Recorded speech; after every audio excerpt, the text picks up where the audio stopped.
Nalazimo se u župi Svetog Jakova u Međugorju, prepoznatljivo diljem Europe i svijeta u svetištu Kraljice Mira u Međugorju.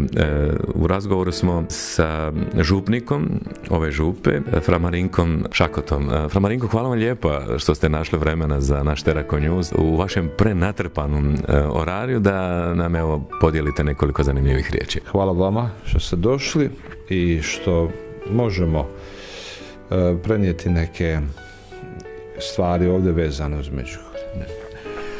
Župa Svetog Jakova u svijetu prepoznatljivo kao svetište Kraljice Mira u Međugorju. Mir je ovdje centralna poruka. Ono što Gospa Kraljica Mira ovdje prenosi.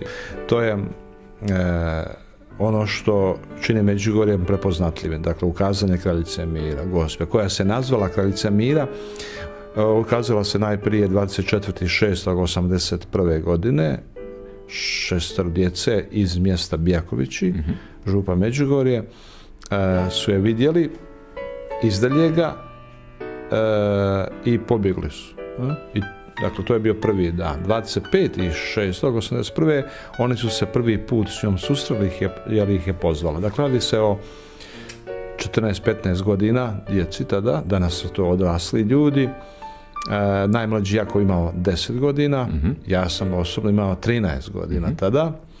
I mi smo, na primjer, da govorim svog osobnog iskustva, za te događaje čuli 26.6. Dakle, 2 dana nakon prvog tog susreta, odmah se to pročulo.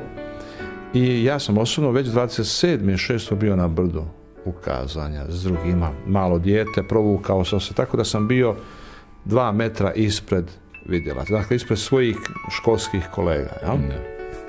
Dakle, vidiš svoje školske kolege, ja se površno samo poznao, a dakle vidiš te ljude koji doživljavaju nešto. On vidiš ti, već je tu možda 1000 ljudi bilo na brdu, to je, ljudi se tiskali, ljudi se gurali da što bliže budu, I to je nešto što je meni ostalo u dubokom sjećanju. Taj doživljaj. Doživljaj da oni nešto vide. Ti vidiš da oni nekoga vide, doživljavaju. To je bilo nešto što se ne može baš opisati riječi. I ovdje su ljudi malo pomalo, kako su hodočasnici pristizali, omogućavali njima u svojim kućama da prespavaju i tako da. To je najprije bilo i besplatno, i kao što su davali i vodu ljudima kad bi dolazili ovdje i hranu i tako. A onda s vremenom se javlja i potreba za većim kapacitetima. Tako. I onda tako to ide malo pomalo i dolazi do toga da se danas to dosta dobro razvilo. Fra Marinko, vratimo se malo i vama. Koliko ste vremena župnik u ovoj župi? Godinu i nekoliko mjeseci. Možete li nam rečenicu dvije kazati koje zapravo sve institucije su na raspolaganju našim vjernicima i hodočasnicima? Dakle, imamo župnu crkvu, a kad već govorimo o kapacitetima, onda to je župna crkva Svetog Jakova. Zatim imamo prostor vanjski ispred vanjskog oltara. To je ono gdje ste sad rekli, gdje je festival mladih se održava i inače mise tijekom ljetnog vremena. Znači, od tamo možda 1.5. pa nekada i ranije, pa sve do neki dan, znači do 1. studenog. Sve mise budu, znači večernji program bude vani. Dakle, imamo večernji molitveni program od samog početka i onda se taj program pomalo gradio. Tako da danas imamo, naprimjer u zimskom vremenskom razdoblju imamo uz 5 sati počinje krunica, uz 6 sati je sveta misa.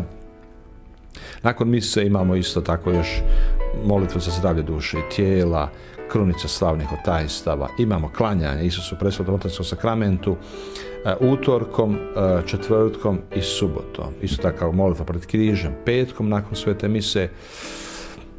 Imamo tu, dakle, 2 brda, molitveni prostori su to Križevac i brdo ukazanja. Znači, na brdu ukazanja se moli krunica, postaje krunice su gore postavljene i na Križevcu postaje križnog puta. Znači, to su ta 3 molitvena mjesta ovdje. Brdo Kazanje, Križevac i Župna crkva. Dakle, da u tom vremenu Međugorje nudi jednu orijentaciju, jel? I to kroz molitvu. Ali molitva kao vrijeme susreta s Bogom treba biti to vrijeme kada ja dolazim do mira. Na primjer, ispovijed, jel, sakrament ispovijed, koji je ovdje vrlo prakticiran u Međugorju, je vrijeme susreta s Bogom milosrdnim. Jel? Ako sam nešto griješio, onda u susretu, jel, s Bogom, koji mi prašta, koji me ljubi bezuvjetno, ja onda dolazim do mira. Fra Marinko, čuli smo da su vaši župljani, rekli bismo, vrlo velikog srca, dobrohodni su, posebno u vrijeme kada vam dolaze hodočasnici iz cijeloga svijeta. Spomenuo bi taj moment, jedan važan. Dakle, prošle godine naši župljani su ovdje primili 5000 ljudi besplatno. Dakle, 4000 ljudi iz istočnih zemalja u akciji Zajedništvo, koju smo mi organizirali u 2. mjesecu prošle godine. To je bilo 4000 ljudi iz Ukrajine, Bjelorusije, Mađarske, Rumunjske i tako dalje, istočnih zemalja koji ne mogu inače doći, pa smo im mi omogućili, odnosno zajedno sa županima, dogovorili se da ih primimo besplatno. I zatim još je bilo tu oko 700 osoba s invaliditetom i još oko 300 svećenika, dakle ukupno 5000 prošle godine naši župani primili. Inače svake godine primaju besplatno svećenike na seminar za svećenike. Ove godine smo na 3. međunarodnom hodočašću za osobe s invaliditetom primili, odnosno naši župani su primili besplatno u svoje domove 1400 osoba. Sve seminare koje mi imamo pokrenuo je fra Slavko Barbarić, koji je umro 2000. godine, koji je vrlo obilježio Međugorje, dao jedan ton Međugorju, taj duhovni ton. On je pokrenuo, dakle, festival mladih, koji je baš nešto što daje najbolju sliku što je to Međugorje. Festival Mladi Fest, koji se održava u prvom tjednu u 8. mjesecu. Mladi iz cijelog svijeta, tu bude, ove godine je bilo, na primjer, mladih iz 80 zemalja, prevodi se na 18 svjetskih jezika, među kojima i kineski, japanski i tako dalje. To je mladi, dakle, to je duhovna obnova za mlade, to je Mladi Fest. Zatim imamo tu još seminar za organizatore hodočašća, ljude koji dovode hodočasnika ovdje, imamo za njih duhovnu obnovu, to je u 3. mjesecu sada. Zatim imamo seminar za liječnike i medicinsko osoblje, znači liječnicima, medicinskom osoblju potrebna duhovna obnova, zato imamo sve su međunarodne seminare. Zatim imamo seminar za svećenike, svećenicima je potrebna duhovna obnova, imamo seminar za bračne parove, isto tako. Osim toga imamo još seminare postaje molitve, isto koje je fra Slavko Barbarić započeo. Oni se održavaju u Kući mira, to su međunarodni seminari, njih imamo oko 25 svake godine. Imamo 3 termina za Hrvate, to je u Korizmi, ljeti i u Došašću, traju po 6 dana. Znači gdje ljudi uče postiti i moliti. I za kraj, uz jednu veliku zahvalu što ste našli vremena za naše čitatelje, približiti im župu Svetog Jakova i svetište Kraljice mira ovdje u Međugorju. Kakva bi vaša, fra Marinko, bila ovako ljudska, duhovna poruka našim vjernicima i hodočasnicima diljem svijeta?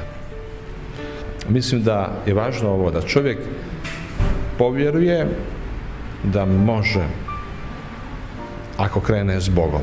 To znači ne sam. I to je smisao Međugorja, da nam uputi poruku da ne živimo sami. Imaš možda jedan razlog, 2 ili 3 razloga da budeš nesretan, nezadovoljan, sa sobom, s drugima, sa životom. Jel? Ali, i to je važno, imaš 1000 razloga da budeš sretan čovjek. Do tebe otvori oči.